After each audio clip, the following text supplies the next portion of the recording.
Welcome my dear friends. दोस्तों, ये movie human psychology के उस डार्क हिस्से को पेश करती है जहाँ किसी को सही या गलत ठहराने की बजाय पैसे की कमी, लालच, घृणा और जिंदा रहने की चाहत के लिए किसी भी हद से गुजर जाने की भावना को दर्शाया गया है।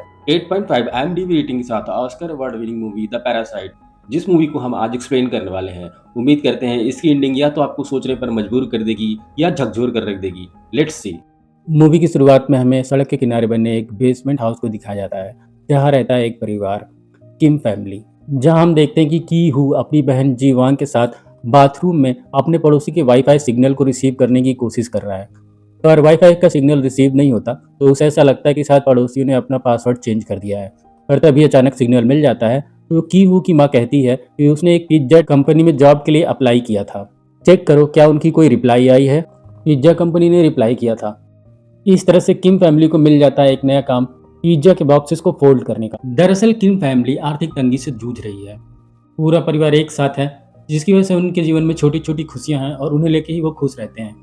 और तभी हमें दिखाया जाता है एक आदमी को जो उनके घर के कोने में टॉयलेट कर रहा था। ये देख के उन्हें काफी गुस्सा आती है। उसके बाद गलती से दरवाजा खुला रह जाने की वजह से मक्खी मच्छर भगाने वाली जो गाड़ी आती है उसके धुएं से उनका पूरा घर धुएं से भर जाता है। ये सब देख के हमें एहसास होता है कि नहीं, इतने भी खुश नहीं है वो। इसी बीच हमें की हू के फ्रेंड को उसके घर आते हुए दिखाया जाता है। की हू का फ्रेंड उसके लिए एक बड़ा सा पत्थर गिफ्ट में लाया था। इसके बाद वो बताता है कि उसकी जॉब फॉरेन में लग गई है। तो की हू, जहाँ मैं जॉब करता था, तुम चाहो तो मेरी जगह पे अब वहाँ जॉब कर सकते हो, मैं तुम्हें रिकमेंडेशन दे सकता हूँ। दरअसल की हू का दोस्त एक अमीर घर की लड़की को ट्यूशन पढ़ाया करता था जिसे वो पसंद भी करता था, और की हू उसका दोस्त था तो वो उसके ऊपर भरोसा भी करता था। उसे ऐसा लगता था कि शायद की हू के साथ वो सेफ रहेगी। जॉब का ऑफर सुन के की हू तुरंत हाँ कर देता है क्योंकि उसके फैमिली को पैसे की बहुत जरूरत थी। कीहू की बहन जीवांग उसे ऑक्सफोर्ड यूनिवर्सिटी की एक फेक मार्कशीट बना के दे देती है ताकि उसे उसके काम में मदद मिल सके। असल में जीवांग इस तरह के काम में बेहद एक्सपर्ट थी। अब कीहू अपने जरूरी दस्तावेज लेके उस लड़की के घर जाता है जहाँ उसे ट्यूशन पढ़ाना था। गेट पर लगे security system, lawn, ground, open area, घर, सब कुछ इतना खूबसूरत था कि कीहू उसे देख के हैरान ही रह जाता है। दरअसल ये पार्क फैमिली का घर था जिसके हेड डोंग इक थे, योनग्यो उनकी वाइफ, द शांग उनका लड़का और द हाई उनकी 17 साल की वो लड़की जिसे की हू ट्यूशन पढ़ाने के लिए घर आया था। की हू को उस घर की मेड घर के अंदर बुलाते हुए घर की तारीफ करती है और बैठने के लिए कहती है। की हू को मिली उसके फ्रेंड की तरफ से रिकमेंडेशन और उसकी ऑक्सफोर्ड की फेक यूनिवर्सिटी की क्वालिफिकेशन, और साथ ही उसके पढ़ाने के तरीके को देखकर द हाई की माँ उसे अच्छी सैलरी पर काम पे रख लेती है। तभी द संग को घर में मस्ती करते और शैतानी करते हुए दिखाया जाता है। द संग की माँ कीहू को अपने बेटे की बनाई हुई पेंटिंग दिखाती हैं और उसकी तारीफ करती हैं। उन्हें ऐसा लगता है कि उनका बेटा एक आर्टिस्ट है, पर कहीं उसकी प्रतिभा खो न जाए। पर कीहू को इसमें एक अपॉर्चुनिटी दिखाई देती है। वो यांग हू से झूठ बोलते हुए कहता है कि मेरे कजिन की एक फ्रेंड जेसिका अच्छी यूनिवर्सिटी से उसने आर्ट की पढ़ाई की है जो उसके बेटे के लिए बेहद सही मार्गदर्शन का काम कर सकती है। अगर आप कहें तो मैं उससे बात कर सकता हूँ, पर उसकी फीस थोड़ी ज्यादा हो सकती है। यांग हो जो अब की हू की बातों पर भरोसा करने लगी थी, वो जसिका से मिलने के लिए कहती है। की हू अपनी बहन को as a art teacher Jessica के रूप में योन ग्यो से मिलवाता है। की योंग इतने प्रोफेशनल तरीके से आर्ट टीचर की एक्टिंग करती है कि योन ग्यो अपने बेटे के आर्ट टीचर के रूप में उसे भी घर पर रख लेती है। द हाई जसिका को देखकर काफी जलस फील करती है और कीहू से पूछती है वो इतनी सुंदर है, क्या तुम उसे पसंद करते हो? पर जसिका तो कीहू की बहन थी। ये सुनकर कीहू हंसने लगता है और बोलता है नहीं नहीं, ऐसी कोई बात नहीं है। दरअसल द हाई कीहू से प्यार करने लगी थी और कीहू भी अपना प्यार द हाई के लिए एक्सप्रेस करता है। इधर की वोंग को पहले दिन घर जाने में काफी देर हो जाती है तो योनग्यो अपने ड्राइवर से उसे घर तक छोड़ने के लिए कहती है। ड्राइवर की वोंग को रास्ते में लाइन मारते हुए जाता है और उसे घर तक छोड़ने की बात करता है। पर की वोंग को एक प्लान सोचता है और वो अपने अंडरगारमेंट उतार कर ड्राइवर की सीट के नीचे रख देती है और घर पहुंचने से पहले ही वो गाड़ी से उतर जाती है। जॉब लगने की वजह से पैसे आ जाते हैं तो बहुत दिनों बाद एक अच्छा डिनर करती है किम फैमिली और एक अच्छा वक्त एक दूसरे के साथ बिताती है। इधर मिस्टर डोंग इक ड्राइवर की सीट के नीचे अंडरगारमेंट मिलने की वजह से काफी हैरान और परेशान दिखाई देते हैं। वो अपनी पत्नी से इस बारे में बताते हैं कि आखिर कोई इतना गैर जिम्मेदार कैसे हो सकता है कि इंटीमेट होने के बाद अंडरगारमेंट पहनना ही भूल जाए। ऐसा तो इंसान सिर्फ तभी कर सकता है जब वो बहुत ज़्यादा नशे में हो। ऐसे ड्राइवर को डोंगी कभी नहीं रखना चाहेंगे, इसलिए वो अपनी वाइफ से कहते हैं कि हमें ड्राइवर चेंज करना पड़ेगा। यांग हो की योंग से पिछली रात घर जाते समय ड्राइवर का बिहेवियर उसके प्रति कैसा था इस बारे में पूछती है। की योंग बोलती है कि ड्राइवर उसे लाइन मारने की कोशिश कर रहा था। यांग यो के लिए बस इतना ही काफ़ी था। वो ड्राइवर को नौकरी से निकाल देती है। की योंग अंकल किम के बारे में बात करते हुए कहती है कि वो एक अच्छे और ईमानदार इंसान है और अच्छी ड्राइविंग स्किल है उनके अंदर। तो यांग हो उनसे मिलने की बात करती है। की हू अपने डैड को लग्जरी कार ड्राइव करना सिखाता है। वो पहले भी कार चलाते थे, तो वो जल्दी एक्सपर्ट हो जाते हैं। साथ ही किम बनकर वो as a driver Park family में एडजस्ट भी हो जाते हैं। अब बारी थी मेड को रिप्लेस करने की। वो उस घर में तब से थी जब से पुराना मालिक उस घर में रहा करता था। मालिक तो चला गया, दूसरे मालिक के आने के बाद भी पुराने वाले मालिक ने इस मेड को रिकमेंड किया और इसे इस घर में ही रहने दिया। पार्क फैमिली से इसे रिप्लेस करना एक टेढ़ी खीर थी। बहुत रिसर्च के बाद सबको पता चलता है कि पीच नाम के फ्रूट से मेड को एलर्जी है। इसके लिए मेड का पीच खाना ही जरूरी नहीं है, बल्कि उसके रेशे भी अगर उनके ऊपर पड़ जाए तो उनका चेहरा रेड हो जाएगा, उनकी सांस फूलने लगेगी। ऐसे कॉमन सिम्टम्स जिसे देखकर ऐसा लगे कि शायद इंसान दमे या टीबी का मरीज है। बहुत ही चालाकी से मौका देखकर की हु मेड के ऊपर पीच के कुछ रेसे स्प्रे कर देता है। मेड के ऊपर इसके सिम्टम्स आने लगते हैं। वो नॉर्मल चेकअप करने के लिए हॉस्पिटल जाती है, तो पीछे से की टेक छुपकर मेड की हॉस्पिटल की फोटोज ले लेता है और मौका मिलने पर बहुत अलग तरीके से योन ग्यो के सामने इस बात को रखता है। इसी बीच मेड घर में खांसते हुए आती है और नैपकिन को डस्टबिन में डालती है। मौका मिलते ही की टेक नैपकिन में टमाटो केचप लगाकर योन ग्यो को दिखाता है। ये देखकर योन ग्यो काफी डर जाती है और बिना किसी से कुछ कहे ही मेड को घर से निकाल देती है। फिर हमें दिखाया जाता है कि मिस्टर डोंग ड्राइवर के साथ कहीं जा रहे होते हैं। उन्हें रास्ते में मीट खाने का मन करता है, तो वो बताते हैं कि हमारी पुरानी मेड बहुत अच्छा मीट पकाया करती थी और अक्सर वो 2 लोगों का खाना अकेले ही खा जाया करती थी। मौका मिलते ही कीटक मिस्टर डोंग को एक कार्ड देता है। साथ ही बताता है कि यहाँ पर इस तरह की सर्विसेज दी जाती हैं, जैसे driver, made, care taker, Naini. Mister Dong उस कार्ड को रख लेते हैं और कॉल करने का डिसाइड करते हैं। असल में कार्ड पर लिखा नंबर किसी और का नहीं बल्कि की टेक की बेटी की वांग का था। की वांग कॉल रिसीव करती है और एक प्रोफेशनल की तरह बात करती है, जैसे वो किसी बहुत बड़ी कंपनी में काम कर रही हो। सर्वेंट के रूप में अपनी ही माँ को की वांग रिकमेंड करती है। तो इस तरह से चुनसुक भी as a maid a Park family का ही एक हिस्सा बन जाती है। द सॉन्ग स्काउट ले रखा था, जिस वजह से वो छोटी छोटी चीज़ों पर ध्यान दिया करता था। उसे मेड से आने वाली और ड्राइवर से आने वाली खुशबू एक जैसी ही लगती है। इस बारे में अपने पेरेंट्स से कहता है, पर उसके पेरेंट्स इस बात को नज़रअंदाज कर देते हैं। सब ठीक चल रहा होता है। बहुत ही चालाकी से किम फैमिली पार्क फैमिली में एडजस्ट हो जाती है और लाइफ इंजॉय करने लगती है। अब उनकी लाइफ परफेक्ट हो चुकी थी। फिर हमें दिखाया जाता है मिस्टर डोंग अपने फैमिली के साथ अपने बच्चे का बर्थडे सेलिब्रेट करने के लिए आउटडोर पर कैंपिंग पर जाने की बात करते हैं और अपने घर की जिम्मेदारी मेड को देकर वो वहाँ से चले भी जाते हैं। किम की पूरी फैमिली को इस लग्जरी घर में एंजॉय करने का एक मौका मिल जाता है। वो विस्की पीते हैं, ढेर सारी बातें करते हैं और खुले दिल से इस पल को एंजॉय करते हैं। इसी बीच कीहू बताता है कि वो द हाई से प्यार करता है और द हाई भी उससे शादी करना चाहती है। इस तरह वो इस घर के लोगों के एक दिन रिलेटिव्स बन जाएंगे। ये सब गप्पेबाजी चल ही रही होती है कि तभी घंटी पर दस्तक होती है पुराने मेड की, जो बताती है कि वो अपना कुछ सामान घर में भूल गई है। बाहर बहुत बारिश हो रही है, प्लीज मुझे अंदर आने दीजिए। चिंगसुक को छोड़कर बाकी सभी छुप जाते हैं। बाहर सीसीटीवी का तार कट दिखाई देता है। मेड घर के अंदर आते ही एक सीक्रेट दरवाजा खोलने लगती है और वो उससे खुलता नहीं, तो चुंगसुक जोर लगा करके उस दरवाजे को खोलने की कोशिश करती है और दरवाजा खुल जाता है। दरवाजे के खुलते ही ये क्या, अंदर का नज़ारा। अंदर एक अंडरग्राउंड बेसमेंट बना हुआ था। नीचे उतरती लंबी सीढ़ियों के बाद एक तय खाना, जिसमें रहने, खाने, सोने, हर चीज़ की सारी सुविधाएं उपलब्ध थी।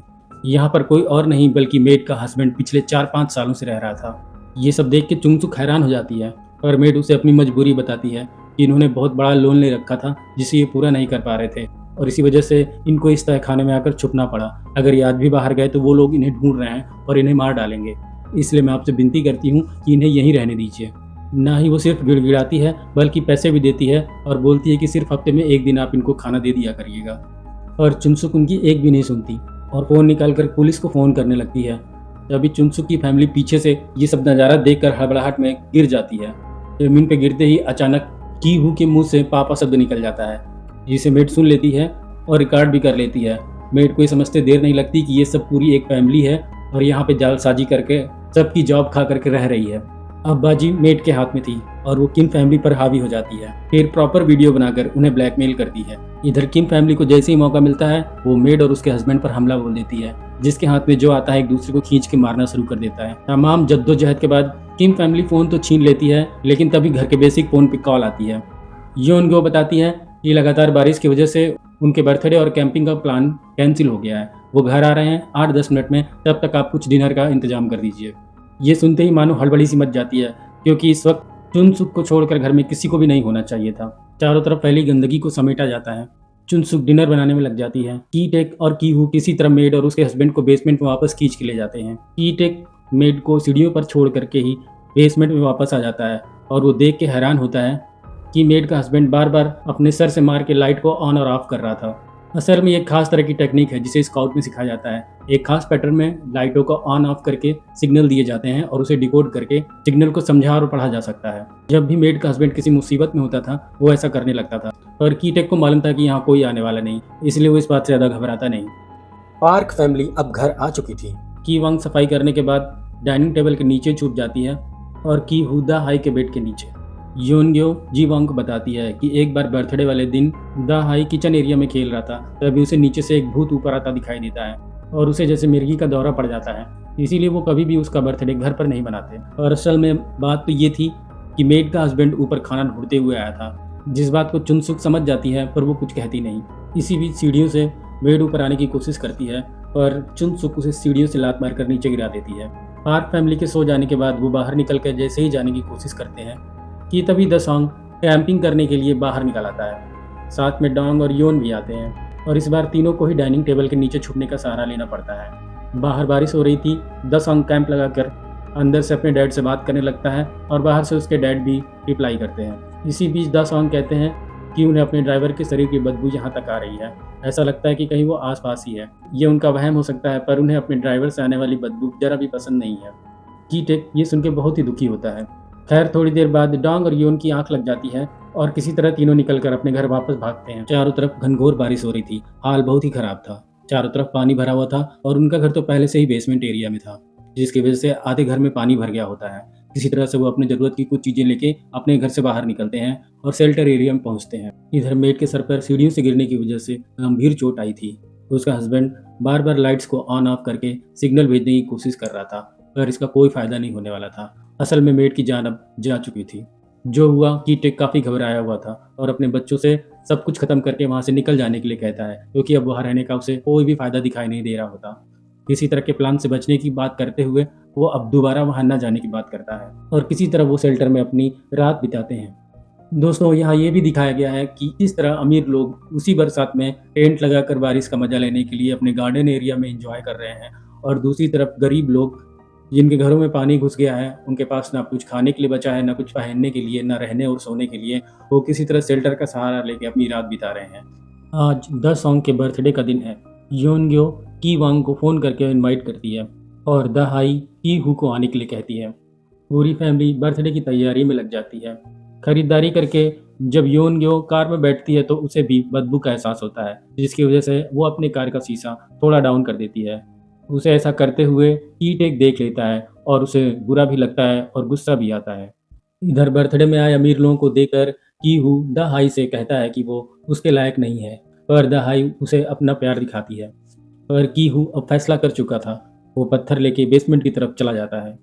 इधर कीटेक और डार्क एक आदिवासी का लुक लेकर परफॉर्मेंस करने की बात करते हैं कि जैसे ही बर्थडे में केक कटने वाला होगा हम जंप करके अंदर जाएंगे। और इस बीच जो सब कुछ भी चल रहा था उसकी वजह से कीटेक का माइंड बहुत डिस्टर्ब हो रखा था। उसे समझ में नहीं आता कि अब भी वो क्यों यहाँ पे है। फिर डोंगी कुछ से कहता है कि इस काम के लिए तुम्हें अलग से पैसे दे दिए जाएंगे, जो कि टिक के लिए और भी ज़्यादा शर्मनाक था। इधर की हु बेसमेंट पहुँच जाता है। सीढ़ियों के नीचे उतर के उसे मेड की लाश दिखाई देती है। तभी पीछे से मेड का हस्बैंड तार के एक मजबूत फंदे में उसके गले को जकड़ लेता है। किसी तरह की हु उससे खुद को छुड़ाकर बेसमेंट से बाहर की तरफ भागता है, पर बाहर निकलते ही उसका फंदा दरवाजे से फंस जाता है और वो वहीं गिर जाता है। मूंग यांग का हस्बैंड बेसमेंट से बाहर निकलकर उसी पत्थर से की हु को 2 बार जोर से मारता है। ऐसा लगता है कि वो मर गया। फिर वो गार्डन एरिया की तरफ बढ़ता है जहां बर्थडे सेलिब्रेशन चल रहा था और वो सीधा जाकर की वांग पर हमला कर देता है, जिसे देखकर सब डर जाते हैं। द सांग उसे बेसमेंट वाला भूत समझकर वहीं बेहोश हो जाता है।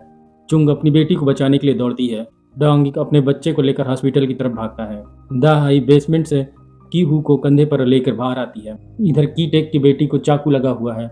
उसका बेटा अधमरी हालत में है और उसकी बीवी मेड के हस्बैंड के साथ संघर्ष कर रही है। ये सब छोड़ के डोंग अपने बेहोश हुए बच्चे को बचाने के लिए कार की चाबी मांगता है, जिसे की टेक उसकी तरफ फेंकता है और वो चाबी बीच में ही गिर जाती है, जहां चुंग सुक बड़े से नाइफ से मेड के हस्बैंड को मार डालती है। और जब मिस्टर डोंग चाबी लेने के लिए नीचे झुकते हैं तो इतने सालों से बेसमेंट में रहने की वजह से मेड के हस्बैंड के शरीर से बदबू आ रही थी और हम देखते हैं कि मिस्टर डोंग अपनी नाक बंद कर लेते हैं। ये देखकर कीटेक आग बबूला हो जाता है। कि सिचुएशन इतनी खराब है, चारों तरफ भगदड़ मची हुई है, लोग मर रहे हैं और इसे बदबू की ही पड़ी हुई है। कीट एक पास पड़े हुए चाकू को उठाता है और मिस्टर डोंगिक पर हमला करके उन्हें मार के भाग जाता है। फिर हमें दिखाया जाता है कि लगभग 6 महीने बीत चुके हैं। 6 महीने से कीहू कोमा में ही पड़ा हुआ था और कोमा से बाहर आने के बावजूद भी कीहू की मानसिक हालत ठीक नहीं थी। उसे सदमा लगा था, उसकी बहन मर गई थी और पिता गायब थे।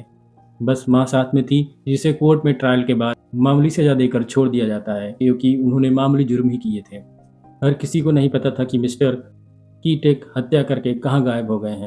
वक्त बीत चुका था, अब पार्क फैमिली भी वहां से जा चुकी थी। कीहू अक्सर दूर खड़ा होकर दूरबीन से उस घर को देखा करता था। एक दिन अचानक लाइट्स फ्लिकर होती हैं बार बार।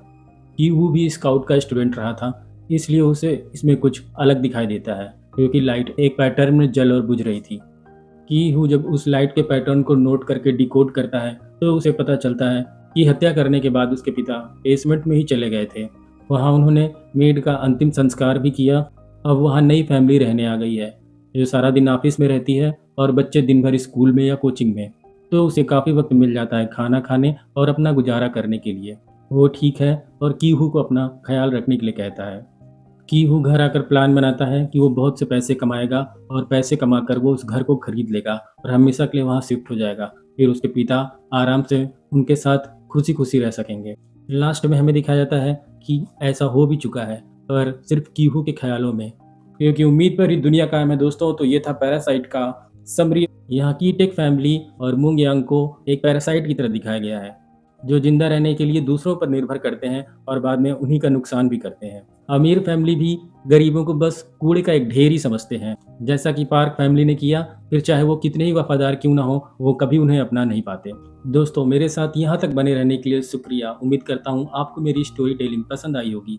तो फ्रेंड, चैनल को सब्सक्राइब करना मत भूलिएगा। तो मिलते हैं फिर ऐसी ही किसी और मूवी के साथ। तब तक के लिए बाय, अपना ख्याल रखिएगा।